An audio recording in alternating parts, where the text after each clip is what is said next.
All right, good evening, protectors, and listen, welcome. It's Thursday night, 7:30. Here I am again, Coach Dustin, Coach Brad, and I want to welcome everybody to the Education of a Weaponized Man podcast. And tonight we are going to talk Avalanche, the strategy of injury. This is going to be a really good one for a lot of people.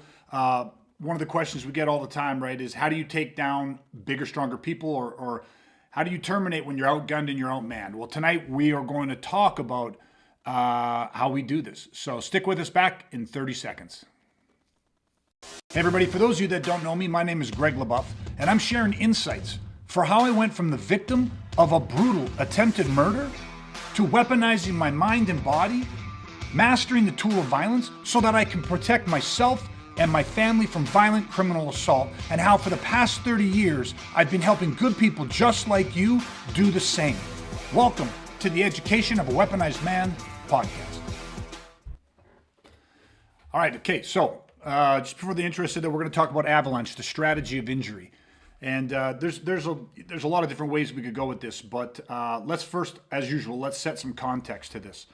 I kind of almost listed out as if there's like a list of criteria. But before maybe when we jump into that, we just talk about why we call it the Avalanche strategy. And this, in our Protector Playbook, there's 10 different strategies.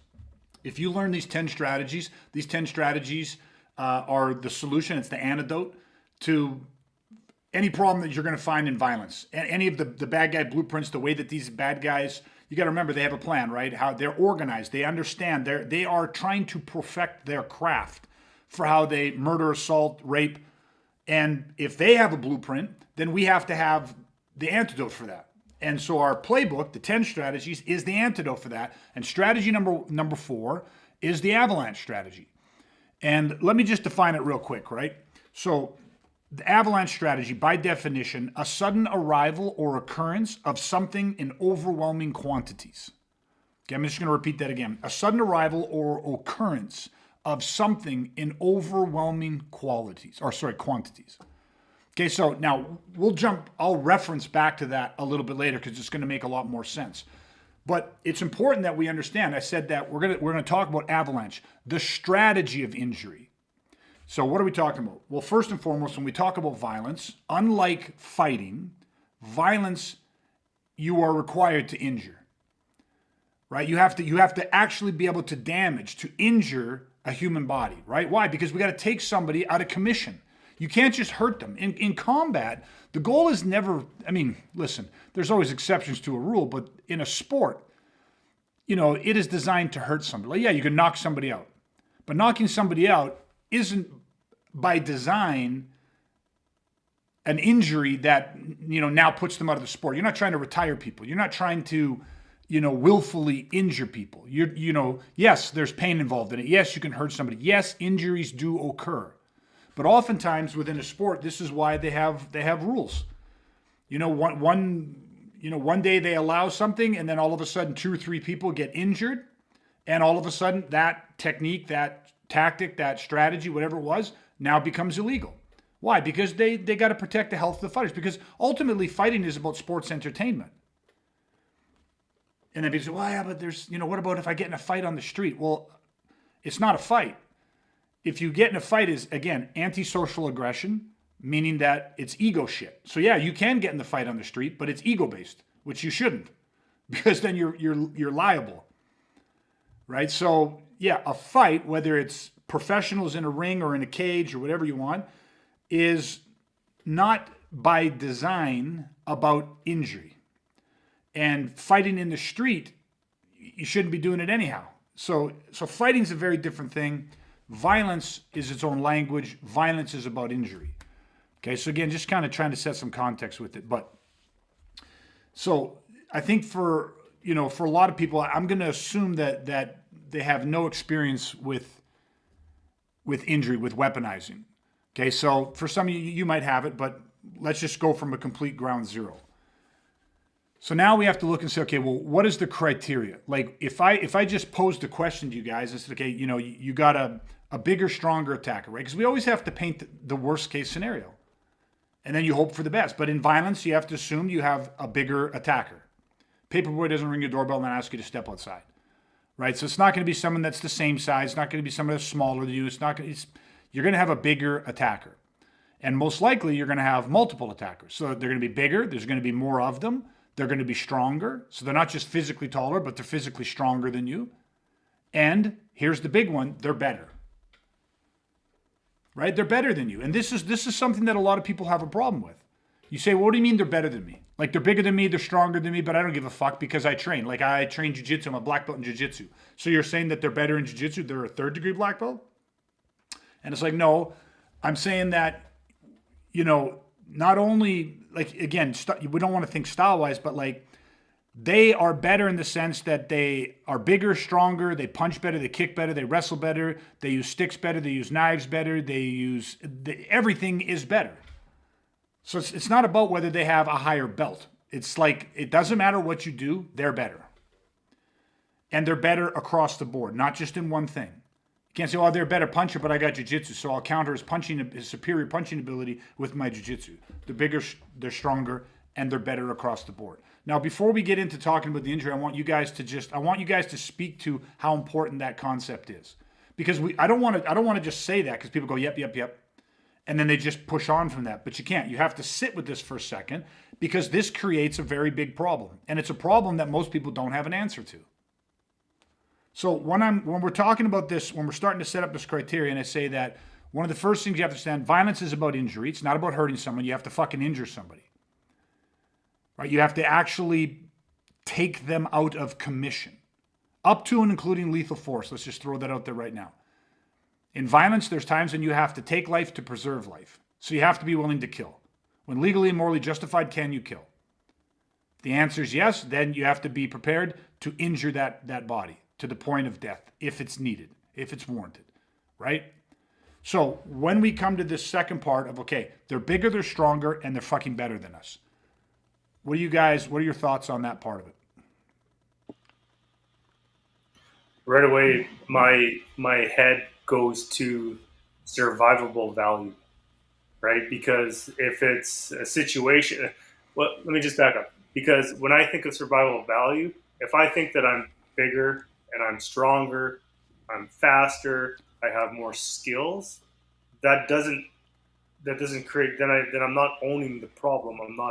I'm not creating the necessity to use an avalanche strategy, the necessity to create injury when I'm defending myself and my loved ones. It makes me think of fighting, you know? So I think that when we have the survivable value of understanding that the problem that we're facing is the fact that no matter how good we are, they're bigger, stronger, there's more of them, they're better than us across the board, makes the strategies and the necessity to create injury even that much more of the necessity, a powerful way to think and program the mind to make sure that you're staying focused on, well, what the problem actually is. Okay, perfect. Dustin? Oh, you got no volume there, buddy. We'll give you exactly 3 seconds to solve this problem. 3, 2, 1. Okay. While he's figuring out nope, still nothing. While he's figuring out his mic issue, you might have to disconnect and jump back on. Try restarting that computer. Yeah, try restarting that computer once in a while. Okay, he'll jump back in a second. So again, what Brad's talking about, one part that I really want to cue in on too is that, like, when you pose this problem to people, right? The attacker's bigger than you, they're stronger than you, and they're better than you, right? Well, you always get pushback off the better. And what Brad said, one of the words he threw in there was fight, right? Because when you go, oh, I have a problem in front of me, these guys are bigger, they're stronger, and they're better. People have pushback against the better. So what the fuck are you talking about better? Because I train, like I'm fucking. You don't know how good I fucking am. You can't say that he's better. Well, I am saying he's better. Like, again, across the board, he's fucking better than you. Let's just go with the fact that that's a true statement. Well, what people want to do is they want to be able to fight. They want to fight someone. So this guy's going to attack me. I'm going to fight him. And what Brad was alluding to is that people want to fight. So they say, well, how am I going to fight him? Well, I do jiu-jitsu, I do kickboxing, I do Thai boxing, I do mixed martial arts. So I'm going to fight him. Well, that's what I've been doing. People have been teaching me how to fight. So I'm going to fight him with the tactics and the tools that exists within my art, right? Or MMA, which is a combination of this, but it's still now it's its own art. But people want to fight. But the problem is when you go to them, yes, but you're not listening. It's out of your weight class. He's out of your weight class by 3 or 4 weight classes, right? So he's stronger than you. So obviously he's bigger than you. He's in a different weight class. He's heavier than you, but he's actually strong too. And he's better. And that's for people because fighting doesn't work. And that's what I'm trying to drill people down to is they have to recognize fighting is not the solution. You cannot fight somebody that is bigger, stronger, and better than you. And I mean better by like a long shot.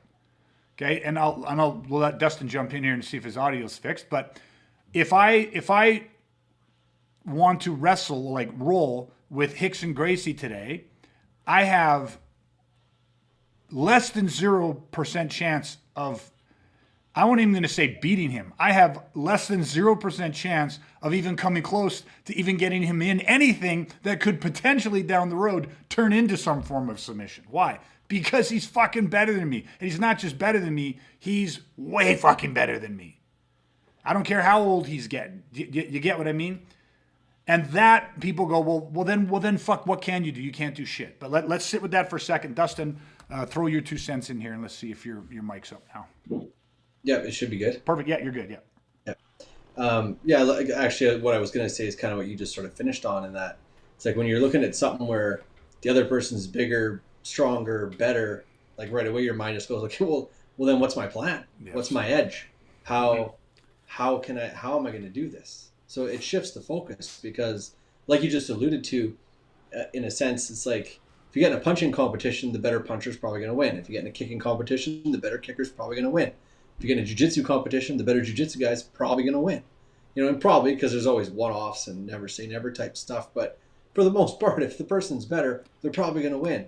And when it comes to survival, like, protecting yourself, your family, it's like, how can you just walk around banking on the fact that, like, well, hopefully I'm just better than anybody who threatens me? Like, it's absurd when you actually stop and think about it, right? So it's like, that's just what always hits me is like, well, if you're not bigger, you're not stronger, you're not better, well, then what's your edge? You have to have some kind of an edge. You need some kind of a plan, right? Yes, 100%. So what you guys reinforced and what we're saying, just to be really clear, we're hitting both sides of it. We're saying Avalanche, the strategy of injury. So we're alluding to the fact, listen, you need to have a strategy. And we're going to talk more about this in a second. But if you present the question, in a violent assault, you and your family, they're bigger, they're stronger, they're better. Remember, there's more of them too. It's not just one guy. And that's the thing. We're not just talking like what Dustin was kind of alluding to. It's not just like when you say, oh, well, if the guy's a better kicker than you, he's, probably going to win in a kicking match. If he's a better puncher, he's probably going to win in a punching match. If he's a better wrestler, he's probably going to win in a wrestling match. If he's better in all 3, all 4, whatever, then he's probably going to win no matter where you go in the fight.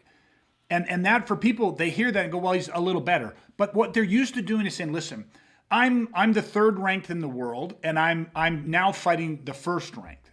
So he's got the title, he's the champion, I'm 3rd ranked, but I get a shot at the belt. Technically, he's better than me. And now maybe even in your own mind, you're like, he's a little better on the ground, but you get what I mean? People think in terms of like, oh, yeah, but it's close. Maybe he's better at this, but I'm probably better at that. Like tail of the tape. I've got 3 inches on the reach. He's got an extra couple pounds. He's got better jiu-jitsu background, but I'm no slouch. I'm a black belt too, but I have better striking pedigree. Like people think when you say somebody's better than you, they think marginally. Do you get what I mean? And what we're talking about is, like I said, roll with Rickson Gracie. Like I have less than 0% chance of even catching him in something that could possibly down the road turn into something. You know what I mean? Like I'm so far away from being able to even give that guy a decent workout. Why? Because he's Rickson Gracie. Because he come out of the fucking womb in a gi doing this shit. He's one of the best. Was one of the best in the world. And he's a little bit older now, but it doesn't fucking matter. Like I've met so many people that are fighters, like that they do mixed martial arts, they train, they compete, they go to these combat things, and I hear them talk shit about pro fighters. I remember back in the day when Chuck Liddell was on top, I remember this guy telling me what a pussy Chuck Liddell was. And I remember being like, you know what I mean? Oh, Rickson Gracie, and he sucks. And I'm like, or sorry, not Rickson, Hoist. And I'm just like, I've been around these guys, like these caliber fighters. I've been like, you don't understand. You think they're this much better than you. What you don't understand is that it's an immeasurable amount of how much better than you. You calling, yeah, sure, you fight, sure, you compete, sure, you win some local tournaments. You calling Chuck Liddell a pussy is like, you're so off. You have no idea what we're talking about when you say somebody's world class, right? And so I'm really hammering this point because this is the first thing that has to happen. When you pose this question to people, they argue. And they will not stop arguing. Nope. Why? Because on the other, if their argument fails, they have to accept the truth. And the truth for them is what lies on the other side of like, well, if they're that much bigger, that much better, that much stronger, then I guess I'm fucked. And so then what they say is, fuck it, I go fucking crazy. Anything can happen in a fight. I fucking black out. It's like, you know what I mean? Like, no, you don't understand. Like, there's a darkness in me and I let out the darkness. And it's like they think they're living a fucking Rocky training montage where they fucking, like, you don't rise to your expectation. You fall to your level of training. And when that guy's just infinitely fucking better than you and 3 or 4 or 5 weight classes above you, and there's 3, 4, or 5 of them who, got to remember, these are violent predatory criminals. They're actually invested in fucking destroying you. They're not out, having a few beers where the ego gets hit, where they go, I want to fight and just for status, display, profit, and damage limitation. This isn't antisocial aggression. These are fucking hardened predators. They go, fuck it, then they have no answer. And that is, if you understand this, what Dustin said, what Brad said it, when he's talking strategy, Dustin said it, everyone's alluded to it, is you sit there and you go, well, then what the fuck do I do? And that is strategy. Strategy, and we've said this before, and I heard Henry Gracie say something the other day, and he said that, when he's talking about preventing a kidnapping, there's a woman that was in Memphis, was out for her morning run, a mother of 2, kindergarten teacher, went out for her morning run, never made it home, and they found her body murdered, raped, a couple hours later, and it's just another fucking, and the guy basically grabbed her in the middle of a run, threw her in the back of his car, drove off and murdered her. And it's these horrible things. But he was talking about, he was on Fox News and he was showing different techniques and stuff from jiu-jitsu for how to avoid or make it more difficult for the person to abduct you. But what I'm getting at is he said something in the beginning that is at the core of what we do. And he said, don't fight the attacker. Like, you don't have to focus on fighting the attacker. The attacker may be bigger, maybe stronger. Attack his objective. That's strategy. What we do. Sorry, Dustin, jump in. I want to jump on that because I have kind of an analogy for that exact thing, what you just said about attacking their objective. It's like if you give people the analogy of like a chess master or chess champion, whatever they're called, somebody's just super high elite level chess master, and you put me in front of them. And it's like, okay, play chess against this person. Do you know what I mean? Like, the most basic people will be like, okay, well, I know how chess pieces move, so I'll move the piece the way the pieces move and try and beat them. Well, guess what? You're going to lose bad and fast. Yes. You put another high level chess player against them, what are they going to do? Well, they're going to use strategy, but like chess strategy. Yeah. No different than a sport competition in fighting. Yeah. They're going to use strategy in sport, but it's all about sport. But you put me in front of that chess person and be like, hey, how are you going to beat this guy? Say, well, first of all, I don't have to beat him. I just have to not lose. Because that's what violence is. We don't have to win. Yeah. We have to survive. Yeah. So the strategy against the chess master, flip the fucking board over. Yeah. You can't beat me. Like, do you know what I mean? Like, it's 100%. That's attacking his objective. Yes. I flipped the whole board. All the pieces are scrambled. Yeah. Now you can't beat me. Yeah. And that's kind of what we're talking about with violence. It's like, you can't agree to play their game. You can't agree to use those types of strategies. Your strategy has to be in a completely different level. 100%. And people would look at that in that, let's carry the analogy, right? Chess master sits down, he puts all the pieces on the board. I sit there, we start playing. I can play a few moves. Like, shit can happen in the game, and then all of a sudden I catch the corner of the table and I just flip it over. And the guy's like, what the fuck, man? Like, that's a forfeit. You fucking lose because you won't even fucking play me. You're so, like, all that shit. There's no honor in how we fight. The honor's in why we fight. right? You know what I mean? And it's like at the end of the day, I still haven't lost a chess match to you, have I? Why? Because fucking your game up, what you are the best at in the world, you're the best chess player in the world. Fucking your game up is as easy as me taking my finger to the corner of the board and lifting, and the whole fucking game's gone. You can't play chess. Like, and that analogy is actually, it's extremely powerful, because imagine somebody who was so good in combat, like so good with their hands, so good on the ground, so good in stand-up, so good in the clinch, like big, strong motherfuckers, turn to the dark side, evil fucking predators, 4 or 5 of these guys, and people go, well, Jesus, it's not going to be as easy as taking your finger and flipping a chessboard. Fuck. Yes. In so many ways, it actually fucking is that easy to not consent to fighting them. Like, it's just literally a matter of having been taught a different game. But if you don't understand the strategies that allow you to play a different fucking game, right, to not consent to that. And that's the problem, is we're all made up of these paradigms. And so when you think self-defense, the image that pops in most people's minds is what they see on TV. It's like, and nowadays the kids have grown up seeing mixed martial arts. I grew up seeing Muhammad Ali, right? I grew up, my dad, we'd watch boxing, like Muhammad Ali, Sugar Ray Leonard, Roberto Duran, this is in North America. Those were who were put up as the best fighters on the planet. If you went to Brazil, you grew up seeing, jiu-jitsu guys, in Thailand, Thai boxers. So we have these paradigms of what we think are great fighters. So, and then, you grew up wrestling with your brothers, and you put on who didn't have boxing gloves? Who didn't get boxing gloves for Christmas at some point, whether you ever boxed or not? The point is our paradigms for fighting is standing and fighting and throwing punches and wrestling and ground. And yet violence is saying you gotta erase all those, because if it's a life and death situation, they're going to be bigger, they're going to be stronger, there's probably going to be more of them, and they're going to be better. And we haven't even been saying the fact that what also makes somebody better than you isn't just physical prowess, isn't just their jiu-jitsu skills are better or their boxing is better. Give them a fucking gun. The guy brings a gun, the guy has a fucking knife, the guy has a machete, the guy has, or 2 or 3 of them, they have lead pipes, they have fucking bats, they have whatever the fuck.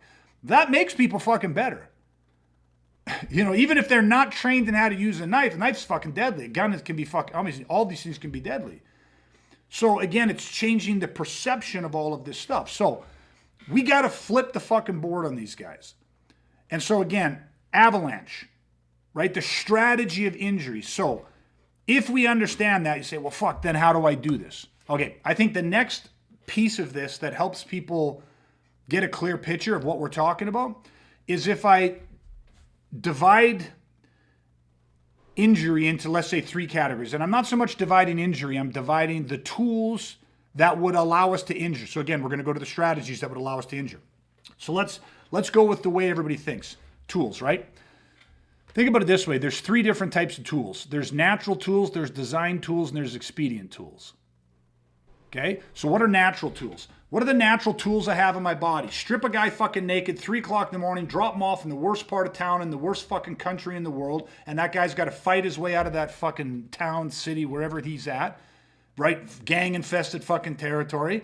He's buck fucking naked. He's got to fight his way out of there. Well, what does he have on him? He's got the natural tools. So what are the natural tools?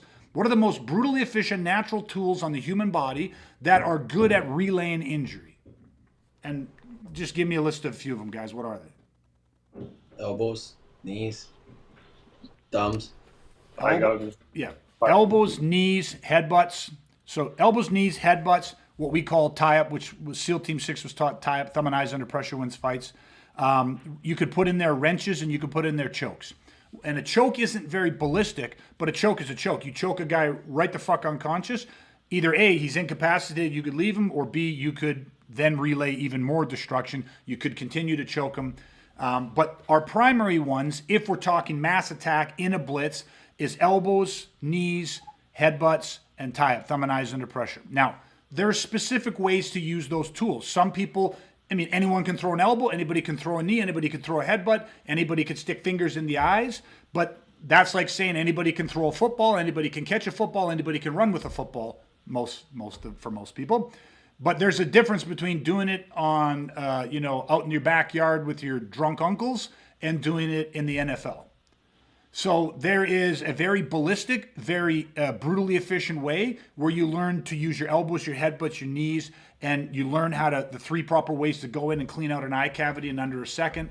There's very efficient ways to do that with the sole purpose of injuring, not hurting, but injuring somebody, where you target that, how it's delivered, the manner in which it's delivered. But if we go through that, okay, and now people might say, well, you didn't say kicks, you didn't say, listen, wrenches.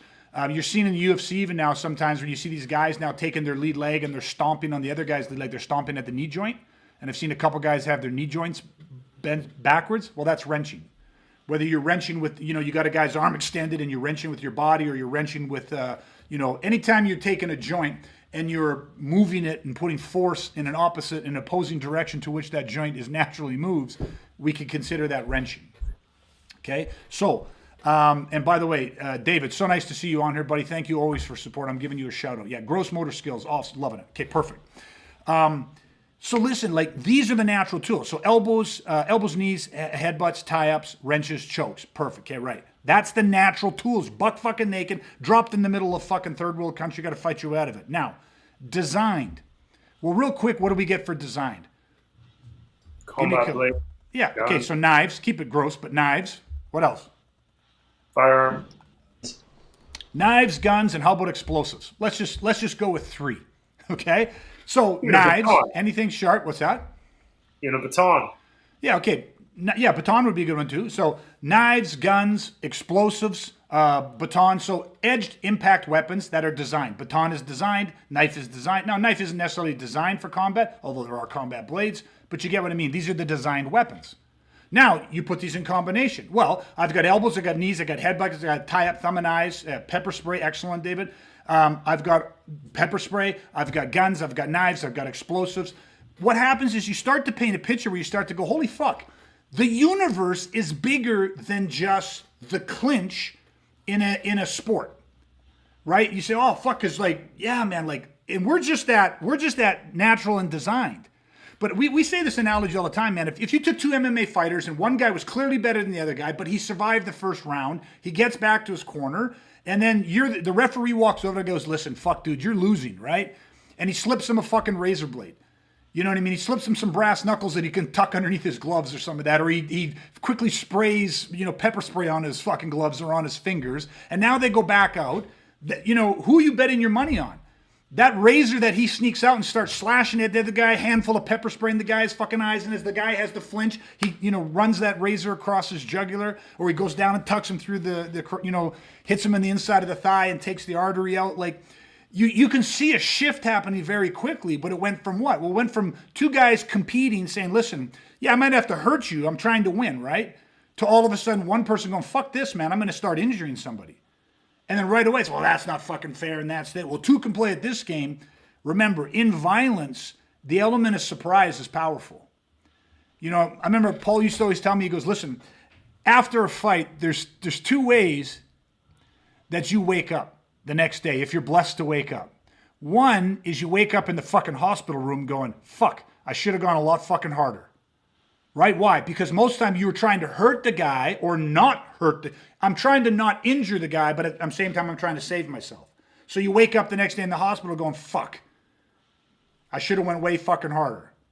Right? Or you wake up the day after and you don't have that regret going, yeah, thank God I went 10.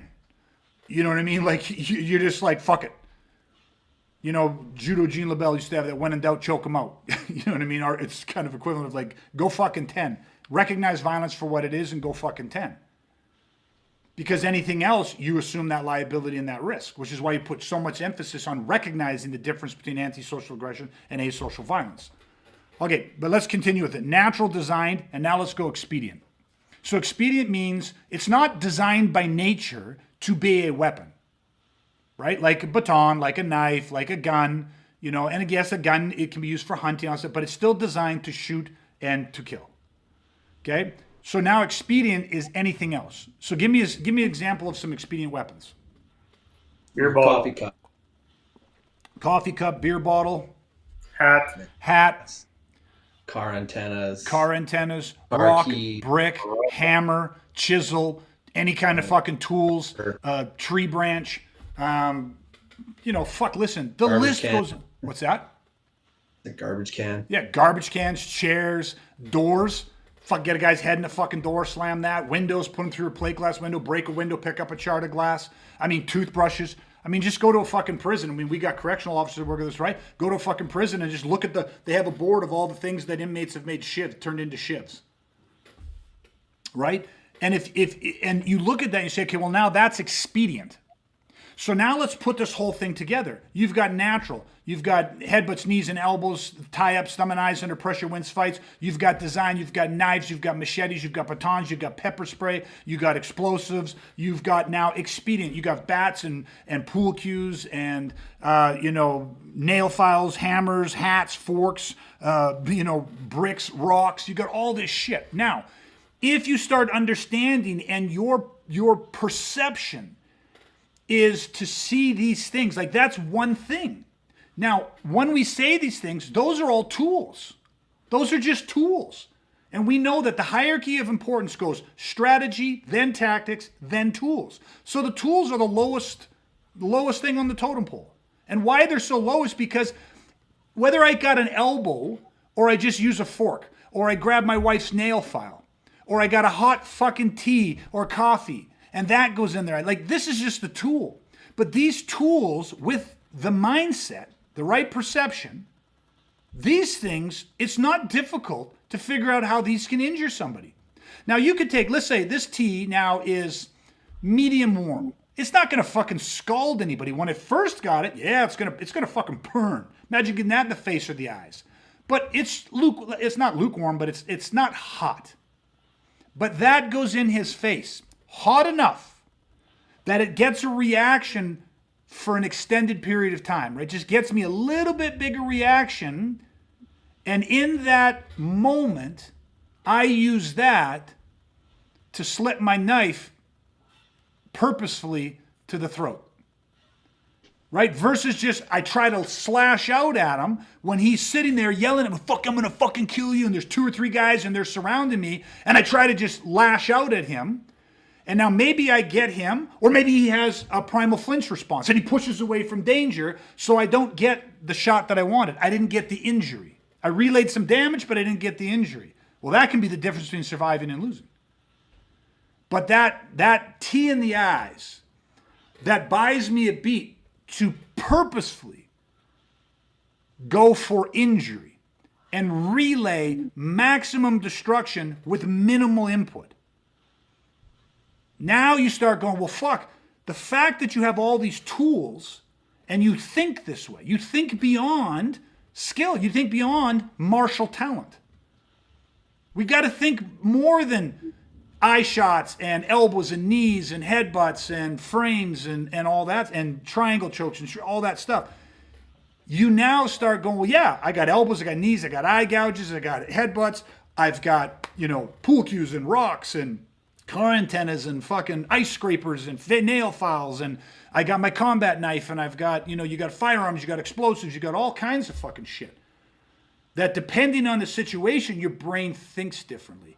And what I believe, because we've seen it over 30 years, when you have this, the shift comes off the tool, because you go, well, fuck, doesn't matter where I'm at.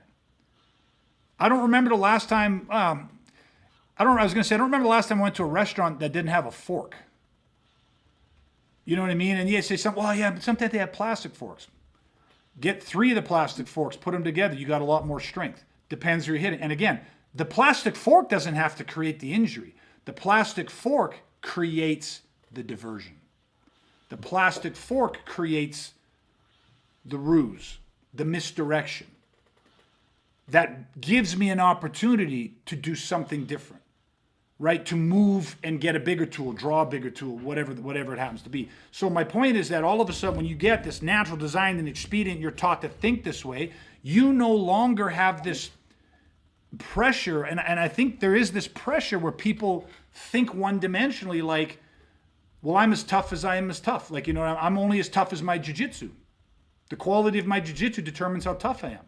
And you see it all the time because people always ask. The second people find out you do martial arts or you've done martial arts in the past or you do any type of training, oh, what do you do? This is what I do. What belt are you? Because right away, especially if they do it, they go, oh, he's a purple belt. I'm a brown belt. And right away, somehow there's this, I'm better than you. I would beat you because I am a brown belt. And in straight up, maybe jiu-jitsu, maybe that's true. Maybe it's not true, whatever. But the danger in thinking that way, the limitations in thinking that way, especially when it comes to the strategy of injury. That's like looking at a guy and 2-3 guys walk up to me and I'm with my wife and I'm with my kids and I look at these guys and go, fuck. I'm 6'4", but these guys are 6'6", every single one of them. Fuck. I'm 250 pounds? Fuck. 275? Each of you? Fuck off. That's fuck. That's just like saying, oh, you guys are black belts? Fuck, I'm a purple belt. Fuck. If anybody else, I would have whooped them. Do you get what I mean? Like, because right away you have a limitation to your skill. You have blinders. You have a ceiling to what you think is possible. But again, you're just like, oh, playing the chess master. Everybody's worried. So I'm not worried. It's flip the board. It's a very linear way. It's so linear. And just it's so limiting. Like you can't think. You're confined. And everybody says think outside the box, but you can't because you're confined to it because it's just so limiting because that's your reference point. 100%. And I'll throw this up there because David put it in here. Violence is a binary code. On or off, 0 or 10. And this is we talked about this in one of our other podcasts. The 0 to 10. Anything in between that is you assuming risk. And remember, and I know David understands this. We understand this. I want to make sure anybody that's listening for the first time that hasn't heard that podcast understands this. We're not saying that every time somebody fucking looks at us the wrong way, it's fucking 10. No. It's the same. It's the same shit as people saying like, the problem with violence and training this with this, you're fucking walking around every day paranoid, and it's like it's so the exact opposite. The only time the people that live with fear are the people that have not accepted and do not understand and cannot see the realities of what violence truly is. When you study violence, you actually see it when it is there, and you don't see it when it's not there because it ain't fucking there. You know how many times we've been out, and I know you guys are the exact same, so I'll speak for all of us. You know how many times we have been out and seen violent attacks happen that were not violent attacks, that were a bunch of fucking drunk egomaniacs having a pissing contest? And yeah, they're throwing punches and they're kicking up a lot of dust, making a lot of noise. It's like 2 Tasmanian devils in the cartoon spinning around. And I remember one time counting 300 and something punches that were thrown. Punches, attempted elbows, attempted kicks, all this shit. 300 and something. And there was 2 that landed, and they landed like a nick. And at the end of it, these guys just literally fell to the ground at a sheer exhaustion, and that was it. It was over. And everybody around thought they'd just witnessed like a violent atrocity on a battlefield, like people being slaughtered. And I remember it's the contrast. People have no fucking clue what violence is. When you see, so everybody there was full S&S. Hey, and I'm sitting there watching it just like there is no threat. There is no threat. There is no fucking danger. Sit there and peacefully continue to eat your meal because there's no threat. That's training. Everybody else is living in states of paranoia because they're seeing things and they're interpreting them improperly. And that's what leads to panic. That's what leads to stress. That's what leads to worry. That's what leads to anxiety. When you have the high ground, because the high ground is always the ability to see the realities of what the fuck's going on around you. Remember, our whole thing on denial. Be ready and real. See it for what it is, not worse than it is. Just, what is it? Is it violence? If it's violence, take action. If it's not, remove yourself from the situation. There's no reason to panic. There's no reason to fear. Just remove yourself and be done with it. Okay? So, natural, designed, and expedient. You have to have this bigger scope. Because at the end of the day, 2-3 guys come up to you, but you understand and you're looking around and you go, listen, but I don't just have an elbow. I don't just have an eye gouge. I don't just have my natural athleticism and talent and level of training and all that stuff. You have a litany of things that make you infinitely fucking better. Those tools get you thinking differently, tactic-wise. right? Because you're like, oh, how could I use this? Bet I could use this. How could I use the spit in my mouth? How could I use this fork? How could I use this plastic bag? I got a belt on. How could I use this belt? And again, most people would go, oh, so like a tool, like you're going to beat them with the belt. You're going to beat them with plastic knives and forks. No, tactics are not tools, right? And then you start getting into the strategy. And the strategy, and we'll come back to it again, an avalanche, right, is a sudden occurrence of something in overwhelming quantities. You got to hit them like an avalanche. So let's throw a few more criteria, and you guys are going to talk about it, right? Speed, surprise, and violence of action. So you start going, okay, speed, surprise, violence of action. The next thing is this. What are the two things that you need to take from somebody before you get injured? Now, this doesn't always, like, you can injure somebody without taking these two things. You're making the game harder on yourself. There's two things that you need to take from somebody to make injuring them infinitely easier. And I've already kind of painted a scenario by using the hot tea analogy. So what are the two things? Base and balance. First one is base. Base and balance. You take their base and balance. Why do we take base and balance? Because that's what people need. Sorry, go ahead. I was just going to say that's how we always use the analogy. If it turns them into a pedestrian, meaning that's the thing people require to create pain or injury on you. You know, it doesn't matter if they kick, they punch, whatever tool they're going to bring to the table requires them to have a certain amount of base and balance, because that's how you generate power. See, I think of it this way. You need the base, you need the balance. That's the two things you want to take from somebody, right? Dustin's 100% right. Why? If they don't have base and balance, okay, take a big, strong motherfucking guy. Take three big, strong guys that, let's just say it's going to happen with punches, okay? That's the way it is. It's the way it's unfolding. Could be kicks, could be I don't fucking care. Three big, strong guys, and they've got absolute bombs for punches. And these three guys are standing in front of you, cocked back, about to fucking unload these three punches on you. You got your kids behind you, you got your wife, you're sitting there going, holy fuck.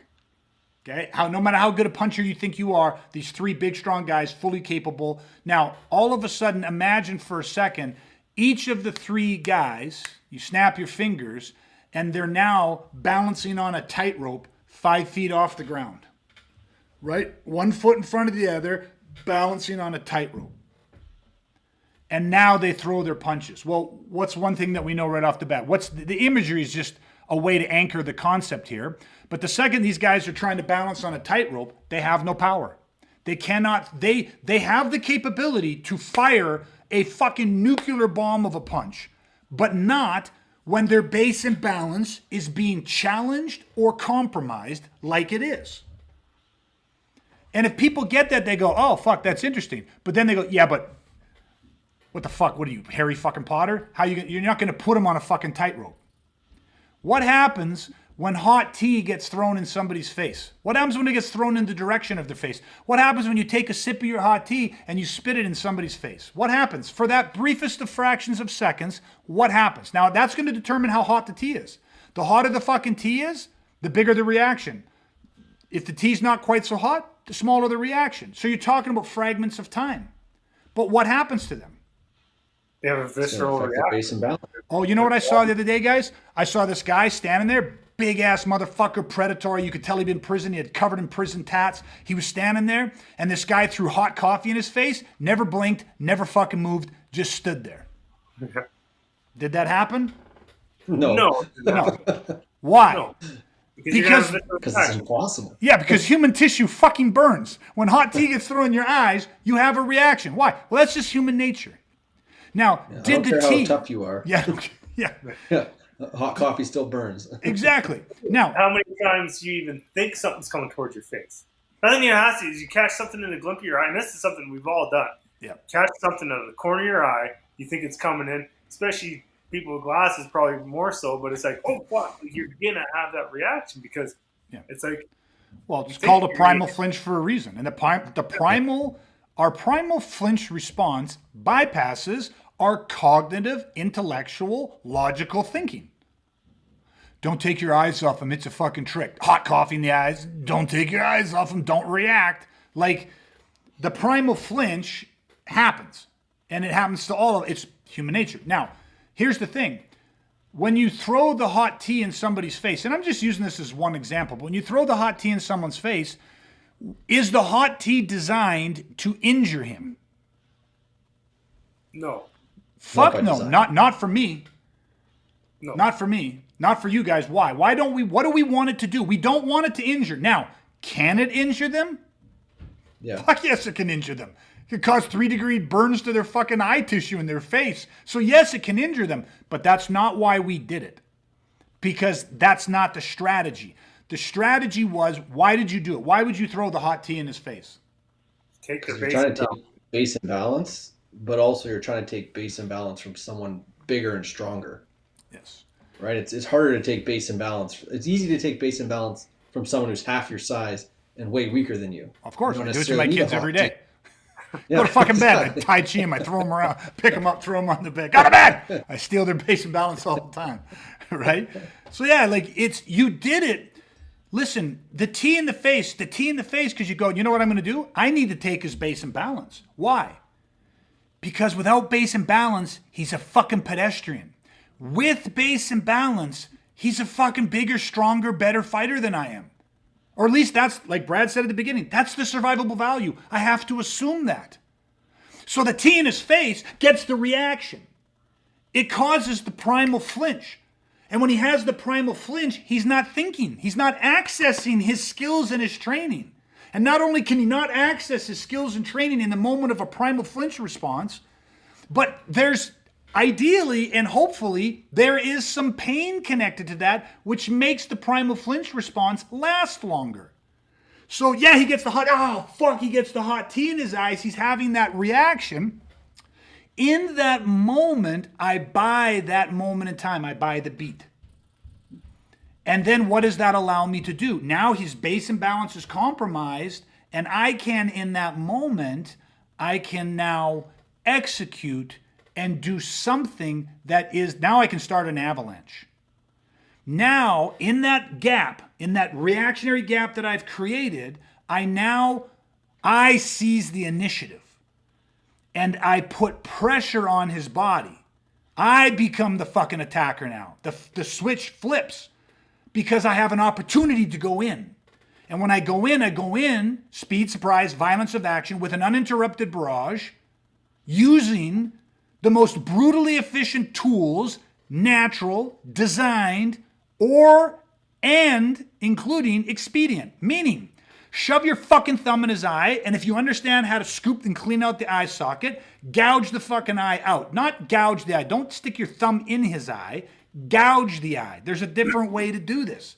How do you actually ice cream scoop and clean the eye cavity? So you gouge the eye cavity. But at the same time, I still got the fucking fork off my table in my hand. So the fork goes into the fucking jugular. Right? You get what I mean? And then you fucking take your thumb to the top of the ear and you fucking tear the ear off. Or you clinch up and you bite a fucking hole through his cheek, his ear. You bite his fucking nose up, bite his ear. Now, it depends if there's mass attack. I'm going to do something different. I'm going to use linear lockdown. I'm going to flashbang, which is what the hot tea would be. Right? The flashbang is our strategy for how you create, you disrupt, destabilize, or disorientate. You create this reactionary gap. And then you use that moment to implement injury, because now that injury is going to be far more specific. It's going to be far easier to accomplish.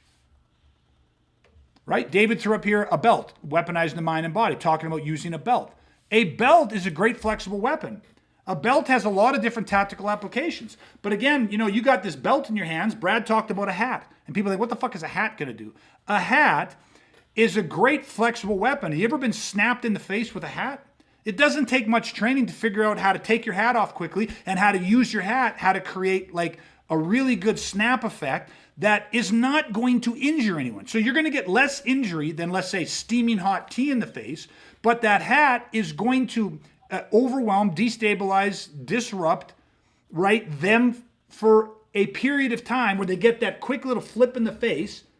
The hat can snap out fucking quicker and reverberate much faster than my hands can, trying to land a fancy punch combination where it takes me years to develop the body mechanics and the leverage and the placement of the action, the follow through and the emotional content. You can teach someone how to do that with a hat in fractions of the time. But that hat, strategy-wise, creates the startle flinch. And in that moment, I can use that, and then you can bring this overwhelming, uninterrupted avalanche of natural designed and expedient tools and understanding human anatomy, what parts of the body do we target, and create injury. And it's like, I mean, anytime that we start deep diving and trying to explain strategies, tactics, and tools and concepts, it's a very conceptual thing that we're trying to share with you. Because the difference between teaching people to fight for martial arts or sport and training people for violence is this has to be activated. This is the primary weapon. People often ask, well, why talk so much? Right? Because shit has to be explained to change your paradigm. Strategy is not just demonstrated through physical action. Strategy is the chess master's mind. I tell people all the time, people show up here and say, listen, I'm not teaching you to be a grunt. We're educating you. We're weaponizing your mind and body so you can become the fucking general. You got to take command of the fucking battlefield. You got to understand this from the bird's eye view, the 30,000 foot view. Strategy, tactics, and tools. The tools are the easiest part. The grunt work's the easiest part. And that's what, so when we're explaining all of this, I'm hoping that the simplicity of this isn't lost, because over 30 years of doing this, the social proof, the stories, the people that have trained with us and are training with us, and how many times they have used this, when they have been outgunned and outmanned by bigger, stronger, better skilled predators who have threatened their life or the life of their loved ones, and they have used these strategies to flip the fucking chessboard. They are not the superior fighters. Training with us does not make you a better fighter. It's not gonna make you a UFC fighter. You're not gonna go out and win tournaments. But you are going to be able to face violent predators and change the fucking game and flip the fucking script. Matter of fact, the funny thing is, the violent predators think this way. We are more mirroring what the violent criminals do. Our biggest advantage against the violent predators, the worst of the worst out there, they think this way.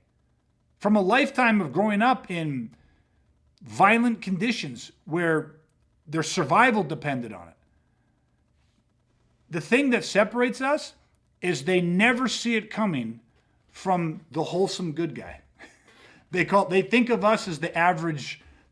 Matter of fact, one of our guys is a correctional officer, and anyways, he's in a specialized unit within corrections, so privy to a lot of stuff. But the inmates call people like us, like on the outside, not predatory criminals, civilians. Much like people in the military would refer to civilians. Oh, you're not in the military? Oh, you're a civilian. Meaning as if like you don't have the military mindset. You don't have the military training. You're a civilian. Inmates refer to good, hardworking people as civilians. And they don't understand that the civilians, like us, have this type of training. They don't understand weaponizing. They don't know this process exists. Right? You know what I mean? And that's a massive advantage, because Joe Blow out with our wives and our two kids who are, having a nice dinner at Red Lobster, you know what I mean? Making our way out to our Prius, got to get home early, got to get up to go to work tomorrow. It's laughable to these guys. These guys see victim. Their predatory optics, they just see victim written all over it. But man, talk about speed, surprise, and violence of action. The script is, their world is flipped. And that in and of itself is part of the strategy. Most people have probably heard it, right? Look like you know nothing and yet train to know everything. And you get what I mean. It's just an analogy, but it works. I don't want to walk around with cauliflowered ears. I don't want to walk around wearing, tap out shirts and affliction fight gear and all this other shit that announces anything to anybody. Why would I want my enemy to have any insight into me at all? Matter of fact, the only thing I want is pure propaganda. I want nothing but misinformation out there. The more they think I'm a fucking average, uneducated pussy, the better it is for me. The better my Trojan horse works. The easier it is for me to pull them into a kill zone, that they don't expect. The easier it is for me to flip the script and ambush them. And these are the things that allow me to survive. We often talk about a story. And what story are we telling when we are projecting our story out to the outside world? Is like, are we projecting a story that, oh, we're badass, and if you fuck with us, we're gonna fuck you? No, like, you don't project that story, because it's exactly what you're saying. Is like, well, you don't want to give anybody the slight understanding of where we're at. Yeah. Because again, there's no survival value in that. You want to project the story that is like, again, we know nothing. Yeah. Which is, again, leads so far into our strategies. Yes. Yeah. And just for a reference, and again, I love David's commenting lots tonight. That's beautiful, man. The scariest people in the world look like an uncle or an accountant.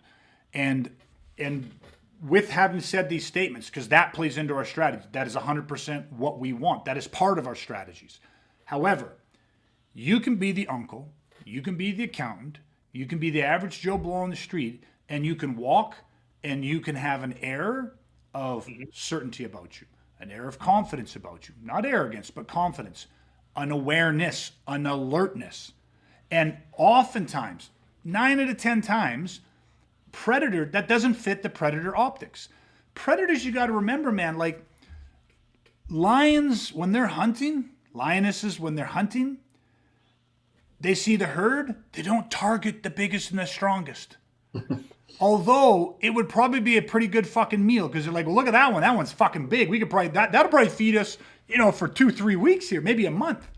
And if they do, it's the whole pack. Yeah. And even then, it probably doesn't turn out the way they wanted. Because here's the thing. They also, like, a wild animal only has so much energy. It hunts, it eats, and then it sleeps and it conserves its energy. And that's why it hunts and it stalks. Because it knows wasted energy on a failed attack could mean the difference between living and dying. Because they don't have enough energy to attack again. Because they just burnt all their strength. They have no more calories in them. Do you get what I mean? That's human nature. Or that's the animal predatory hunting nature. So violent criminals are the same. Somebody that is just, you might just look like your average guy, but you have this alertness to you. And that's the beauty of when you weaponize, when we say weaponize the mind is a pretty dynamic place. When you have a weaponized threat-based perception of the world, meaning you see things for what they are, that can't be hidden. You know what I mean? Like when you're just out and you just walk into a restaurant, and if there's any energy that's emanating from anywhere in that room that has any type of toxicity to it in terms of interpersonal human aggression, even if it's not directed towards you, we feel it. It's like a fucking Geiger counter when you walk in the room. If there's any radiation, you get a little hit on it. Now, you might look at that and go, it's nothing. We're okay. Don't worry about it. And you go about your day. Or it goes up a bit and you're like, fuck it. Let's just go to the restaurant across the street. Why take chances? Right? Or it goes all the way through the roof. There's no time to get out. And so you see it, you recognize it for what it is, and you implement the weaponized body. Sharpened mind, directed and trained body. And this is kind of the beauty of this whole fucking process. Is it comes back always to these strategies. And again, just to keep it focused on tonight, the strategy of injury. Bigger, stronger, better. You cannot play the same game. You can't fight these guys. You can't. You just got zero chance of you got 0.0000009% chance of making anything happen for yourself. When the second you flip the script The second you start understanding that, listen, it is not just your natural tools. There's natural, there's design, there's expedient. There are so many things. I can just look around this room that I'm in right now. Well, I guess because it's my place, I got shit everywhere that's designed for injury. But anywhere you go, typically, you just look around and go, I could use that, I could use that, I could use that, I could use that. The power is the combination of, there is no superior weapon all the time. There's only a superior weapon in that moment.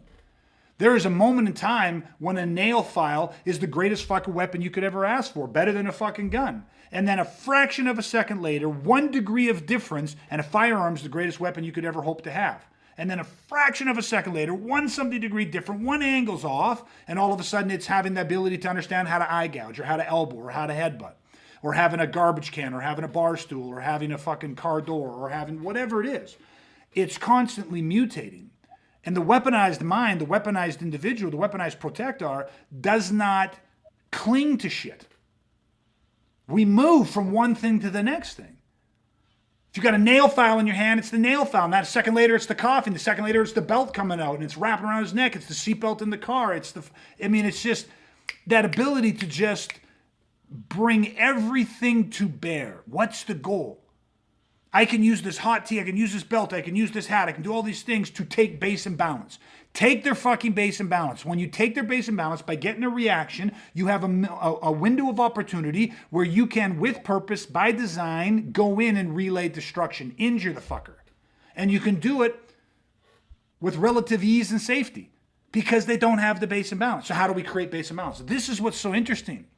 You get people that come to me and go like, how do I take out bigger, stronger fucking people? How do I beat these guys? And what they're looking for is go, show me the choke, show me the punch, show me the elbow, show me the eye gouge, show me what I need to take bigger, stronger people out of commission. And the first thing I do is say, well, forget all that shit, we'll get to it. First thing you got to learn to do is how to flip the script. You got to learn how to take base and balance. How to create a primal flinch response. And people are, what? Yeah, you got to create a primal flinch response. Create a startle response. If you create a startle response, they're going to, the guy startles, they voluntarily compromise their own base and balance for a fraction of a second. We're going to show you how to do that so that instead of a fraction of a second and he recovers, we're going to show you how to do it so that you get a full second. Do you know the kind of damage you can do with 1 full second of time? And the right fucking killer instinct? The predatory go for the fucking, go to 10 with no hesitation. 1,000. That's an eternity. And right now, we could have anybody walk into us right now, and I could take any one of the guys that train with us and say, I'm going to give you 30 minutes. In the first 20 of that 30 minutes, I want you to show this person 5 different, 7 different, 10 different ways to take base and balance, to create a primal flinch response. You cannot shut off the startled flinch response. You can't train it out of yourself. The only way your primal flinch response gets shut off is when your heart stops beating, you stop breathing, brain function, you're dead. Otherwise, here's 7, 5, 10 different ways to create a primal flinch response and to do it so that you get at least 1 to 3 seconds of destabilization, right, where their base and balance is compromised. And in the last 10 minutes, show them give them 3 different tools and show them on the, anatomy, show them how to fucking injure this guy. Now, could we do this in 30 minutes? Yes or no, true or false? Yeah. Totally. 100%. And now how much, on a scale of 1 to 10, 10 being the highest, 1 being the lowest, how much did we increase their survivability? How much did we actually offer them in terms of functional protection when it comes to facing violence? 10 from where they were. 10 from where they were. Infinitely improved. Yeah. How much did we improve them as a fighter to get into a cage 0. or to go spar with something? 0. 0. Probably made them worse because they might actually have a little bit of confidence that they shouldn't have. yeah, because they go to that tool thing. I'm going to hit him with this, and it's like they're just going to get punched in the face and fall. Say you forgot the distracting primal startle flinch response. Yeah, that's an important one, right? You should have went with your first instinct and jumped out of the ring. yeah, exactly. And that's it. That's the strategy of injury. And again, it comes back to saying, fuck, it's such a different way to think, man. Strategy's the thing. Don't fight the guy. fight is objective. He wants to fucking destroy you. To destroy you, he needs base and balance. And if he's a posturing predator, he's pontificating, if he's escalating, and he has not hit the point of no return, which is the moment when it becomes physical, if he has not launched his ambush on you yet, if it's not physical yet, he's in your face, he's threatening you, he's demanding you, but it's building, they're surrounding you, they're positioning, they're doing all that fucking pontificating that predators tend to do, and all this fucking shit is happening, and in that moment you go. In that moment you have an opportunity, especially if you wrap that in a Trojan horse. We call it a flashbang.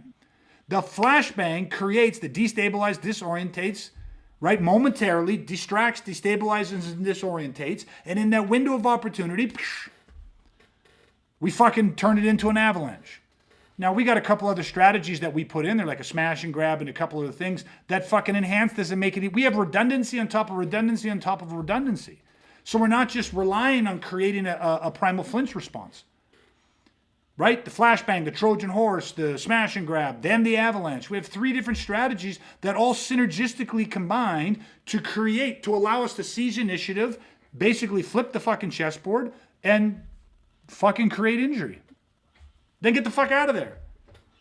Just in case the injury wasn't as deep as what you thought, get the fuck out of there. But you're going for injury.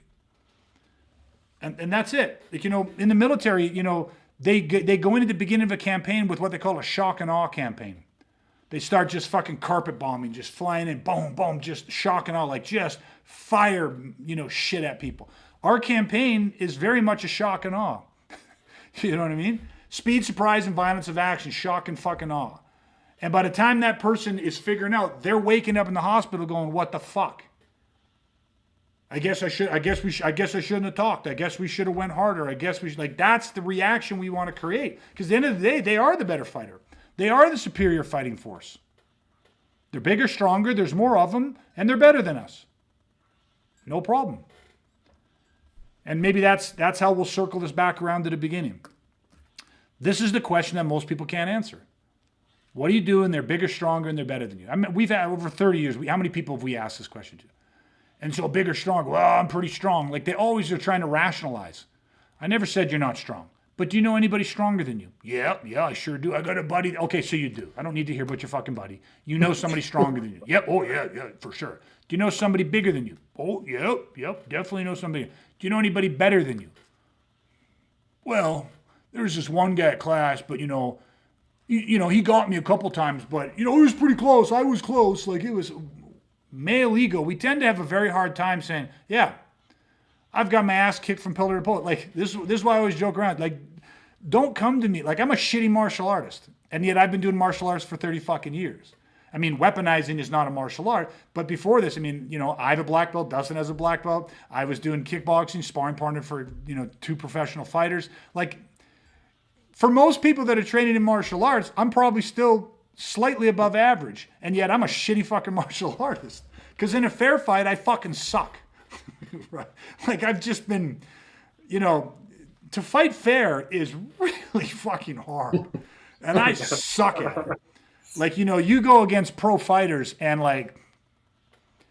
yeah, man, when I was training 6-7 days a week, 3-4 hours a day, I could get in there with them. And I don't even at the end of the day say that I gave them a great sparring match. They would need 4 or 5 guys like me to get a good sweat on. So, you know what I mean? Like, and that's training in that sport, like really, really intensely. And that's the level that I was at. They need 3 or 4 guys like me just to get a good sweat on. You know what I mean? So I can lie to myself and everybody else and say, oh no, I did this. I'm just not that good in a fair fight. But luckily, or unluckily, when, people tried to murder me and I survived that, I was like, that shit doesn't work anyway. So why am I trying to be good at something that doesn't work? And then I found this shit. And then all of a sudden, the game changed. And what makes it even more powerful is people just don't think this way. Right? Which is why we're investing so much time and energy into having these conversations. To help people go, oh, fuck, there is a different way to think about it. There is a different way to train this stuff. And that's the power of this, right? So, okay. Any final thoughts, guys? Nope, I'm all good. Brad? Yeah. No, I'm good. It was a good one. Awesome. And listen, by the way, too, Brad is actually on vacation, so thanks for jumping in and joining us, taking time out of your vacation away from your family. That just shows the level of dedication, and we appreciate it. So have a great rest of your vacation. We'll see you back in, I think at the end of the week you're coming back, right? So, or you're not coming back now. Now he's like, fuck it, I'm not coming back. Vacation is too nice. Too good. Too good. Too good. Stay. I'm not coming back. There's the water. There, yeah, exactly. Looking up, there's the Okanagan, right? 10 feet. Yeah, 10 feet. Yeah, go jump in the lake then. Fuck. Okay. So Brad or Dustin, have fun. Working tomorrow. I'll have fun working tomorrow. Brad, enjoy your vacation. All right. Hey, listen, David. Thanks so much, man. We always appreciate your support. Thanks for jumping in and commenting and participating. Always love it. Super grateful. And yeah, man, just super appreciative. So, and for everybody else that's checking this out, listening to us either on the podcast or on our YouTube channel, don't forget to subscribe. We are slowly growing our channel. We're doing it all organically, no paid advertisements, nothing like that. I closed down a couple of our other pages that had bigger followings because I just wanted the right type of people. So we're kind of ground zero here, rebuilding everything back up. So your support, your participation, your comments, it means the world to us.